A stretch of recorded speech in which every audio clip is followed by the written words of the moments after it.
اعوذ باللہ من الشیطان الرجیم بسم اللہ الرحمن الرحیم یا ایھا الذین آمنوا، ایک نئی امت آ گئی، چارٹر اس کا آ گیا۔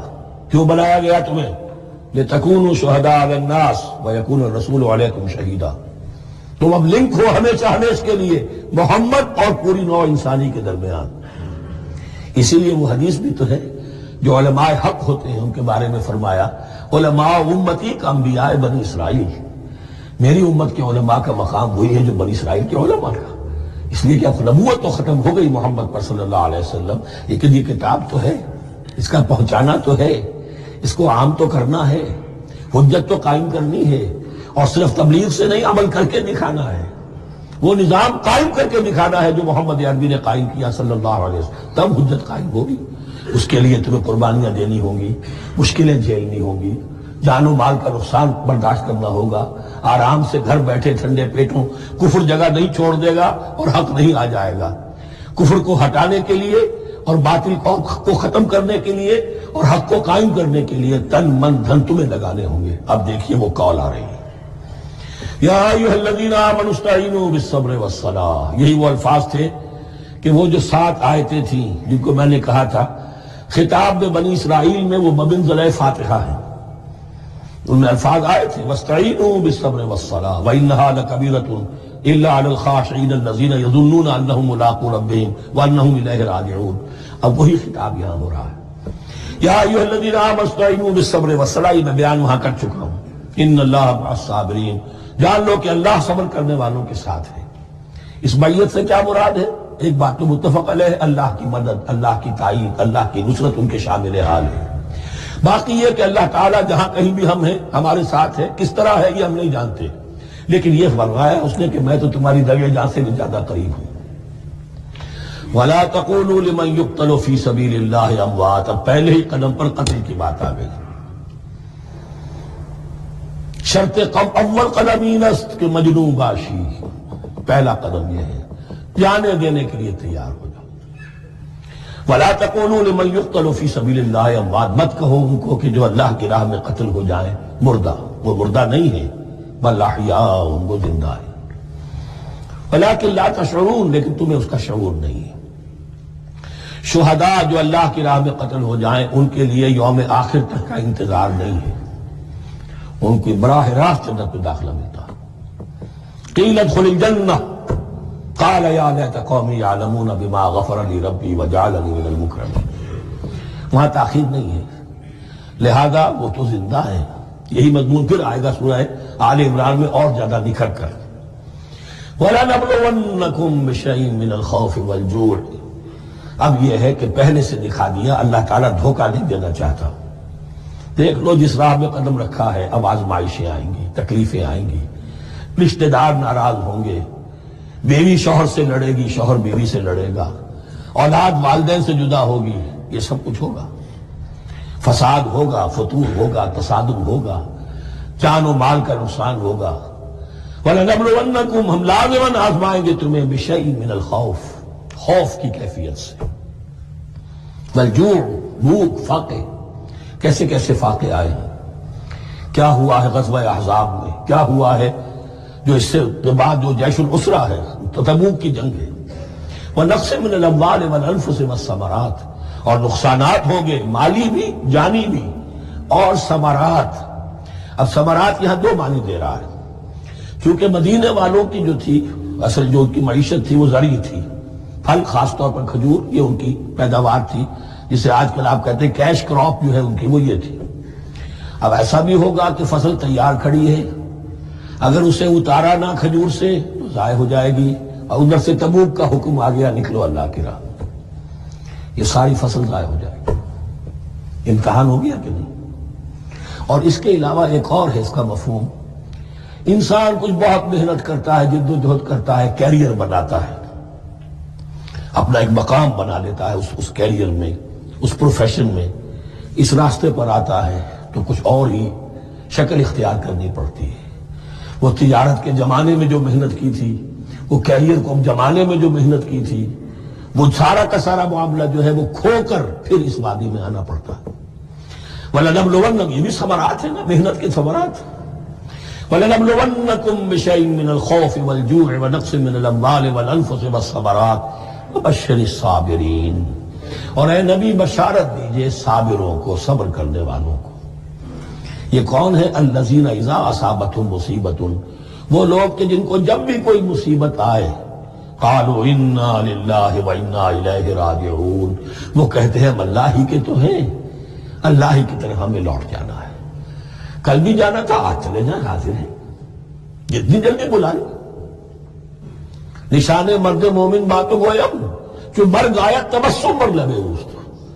مرد مومن کی تو نشانی یہی ہے کہ جب موت آئے تو مسرت کے ساتھ اس کے چہرے پر، اس کے ہونٹوں پر مسکراہٹ. یہی میں نے کہا تھا لٹمس ٹیسٹ یہ ہے کہ بندہ مومن اس دنیا میں زیادہ رہنے کی خواہش نہیں کر سکتا. لائف از اے لائبلٹی، جو لمحہ آ رہا ہے اس کا حساب دینا ہوگا. تو جتنی عمر بڑھ رہی ہے حساب بڑھ رہا ہے. It's not an asset, it's a liability. اور الدنیا سجن المومن و جنت الکافر، یہ تو مومن کے لیے ایک قید خانہ ہے، ہاں کافروں کی جنت ہے.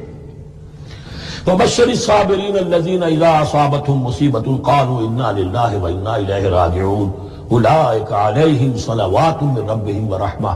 یہ ہیں وہ لوگ کہ جن پر ہر وقت اللہ کی عنایتوں کا نزول ہوتا رہتا ہے اور رحمت کی بارش ہوتی رہتی ہے. وَأُولَٰئِكَ هُمُ الْمُهْتَدُونَ، اور یہی لوگ ہیں ہدایت یافتہ جنہوں نے واقعتاً ہدایت کو اختیار کیا ہے.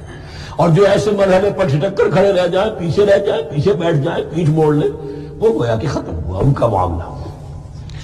اب چونکہ اس معاملے میں بحث ہو گئی تھی خانہ کعبہ کی بھی، پھر اسی میں مقام ابراہیم کی بات آ گئی تھی، تو کچھ ذہنوں میں سوال پیدا ہوا کہ یہ جو حج کے مناسک میں صفا اور مروہ جو ہے یہ بھی تو آخر اسی کا ہے، تو ان کی کیا حقیقت ہے، کوئی حقیقت ہے یا نہیں؟ فرمایا ان الصفا والمروہ من شعائر اللہ، یہ بھی اللہ کے شعائر میں سے. شاعر کسے کہتے ہیں؟ وہ چیز جو شعور بخشے. تو وہ چیزیں کہ جن کے ساتھ اولو العزم پیغمبروں یا اولو العزم انسانوں، اولو العزم اولیاء اللہ کے کچھ حالات و واقعات کا کوئی ذہنی سلسلہ قائم ہوتا ہو، وہ گویا کہ شعور دلانے والے ہوتے ہیں، یاد دلانے والے ہوتے ہیں، اللہ تعالیٰ کی طرف ذہن کو لے جانے والے ہوتے ہیں. اس اعتبار سے شاعر ان الصفا والمروہ من شعائر اللہ فمن حج البیت او اعتمر فلا جناح علیہ ان یطوف بہما. تو جو کوئی بھی ہمارے گھر کا حج کرے، بیت اللہ کا حج کرے یا عمرہ کرے، اعتمر، فلا جناح علیہ، تو کوئی حرج نہیں ہے اس پر، ان یطوف بہما، کہ ان دونوں کا بھی طواف کرے. وہ جو 7 چکر لگائے جاتے ہیں ان الصفا والمروہ. ومن تطوع خیرا، جو شخص جان بوجھ کر بھلا کام کرتا ہے، فإن اللہ شاکر علیم، تو جان لو اللہ بڑا قدردان ہے. اب شکر انسان کرتا ہے تو اس کے معنی کیا ہوں گے؟ احسان مند ہونا. وہی شکر اللہ کرتا ہے شکور، اس کے کیا معنی ہوں گے؟ قدردانی. میرے بندے نے یہ کام کیا، میرے بندے نے میرے لیے یہ محنت کی، یہ قربانی دی. ان اللہ شاکر علیم، اور جانتا ہے، چاہے کسی اور کو پتہ نہ چلے اسے تو معلوم ہے. اگر تم نے اللہ کی رضا جوئی کے لیے کسی کو کوئی مالی مدد دی ہے اس حال میں کہ جو کچھ داہنے ہاتھ نے دیا ہے بائیں کو بھی خبر نہیں ہونے دی، خدا یہ کہ کسی اور انسان کے سامنے اس کا تذکرہ ہو، تو اب یہ جو ہے اللہ کے تو علم میں ہے. اگر تو اللہ سے اجر و ثواب چاہتے ہو تو اس کا ڈڈورا پیٹنے کی کوئی ضرورت نہیں. اور اگر تم نے لوگوں کو دکھانے کے لیے کیا تھا تو وہ تو شرک ہو گئی، لائبلٹی ہو گئی. ان الذین یکتمون ما انزلنا من البینات. اب یہاں پھر کچھ آخری یوں سمجھیے کہ یہ اب جس کو کہتے ہیں موپنگ اپ آپریشن، بات مضمون تو پورا ختم ہو گیا لیکن کچھ نہیں صحیح چیزیں ابھی ہیں سابقہ امت مسلمہ کے بارے میں کہنے کی، وہ مزید ایڈ کی جا رہی ہیں. ان الذین یکتمون ما انزلنا من البینات والہدی من بعد ما بیناہ للناس فی الکتاب اولئک یلعنهم اللہ یلعنهم اللاعنون.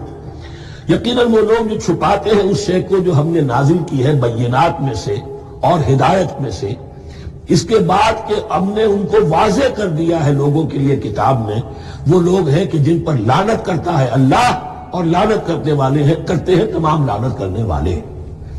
یعنی علم ایک بہت بڑی جو ہے امانت ہے، اس علم کا چھپانا. کتمان حق ہم آیت پڑھ آئے ہیں، وَمَنْ أَظْلَمُ مِمَّنْ يَكْتُمُ شَهَادَةً عِندَهُ مِنَ اللَّهِ. اگر اللہ کی طرف سے کوئی گواہی کسی کے پاس اور وہ اسے چھپا لے تو اس سے بڑا ظالم کون ہوگا؟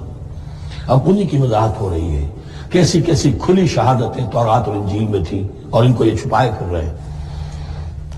ان الذين يكتمون ما انزلنا من البينات والهدى من بعد ما بيناه للناس في الكتاب اولئك يلعنهم الله ويلعنهم اللاعنون الا الذين تابوا واصلحوا وبينوا، سوائے ان کے کہ جو توبہ کرے، رجوع کرے اور اپنی اصلاح کر لے اور اب واضح کرے وہ شے کہ جو انہوں نے چھپائی ہوئی تھی اسے ظاہر کرے۔ فاولئک اتوب علیہم، تو ان کی توبہ میں قبول کروں گا اور ان کی طرف میں نگاہ التفات میں اپنی پھر ان کی طرف متوجہ کر دوں گا۔ وَأَنَا التَّوَّابُ الرَّحِيمُ، اور میں تو ہوں ہی توبہ کا قبول کرنے والا اور رحم فرمانے والا۔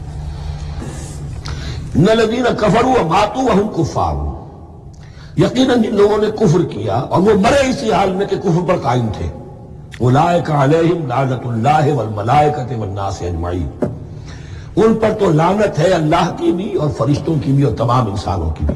خالدین فیہا، اس لعنت کی کیفیت میں وہ اب ہمیشہ رہیں گے۔ لا یخفف عنہم العذاب، نہ ان پر سے عذاب کے اندر کوئی کمی کی جائے گی، ولا ہم ینظرون، نہ انہیں کوئی مہلت ملے گی کہ عذاب کا تسلسل ذرا سی دیر کے لیے وقفہ ہو جائے، سانس لینے کی مہلت مل جائے۔ ولا ہم ینظرون وَإِلَٰهُكُمْ إِلَٰهٌ وَاحِدٌ، سن لو تمہارا الہ اور معبود ایک ہی الہ ہے۔ لا الہ الا هو الرحمن الرحیم، اس کے سوا کوئی الہ نہیں ہے اور وہ رحمان ہے اور رحیم ہے۔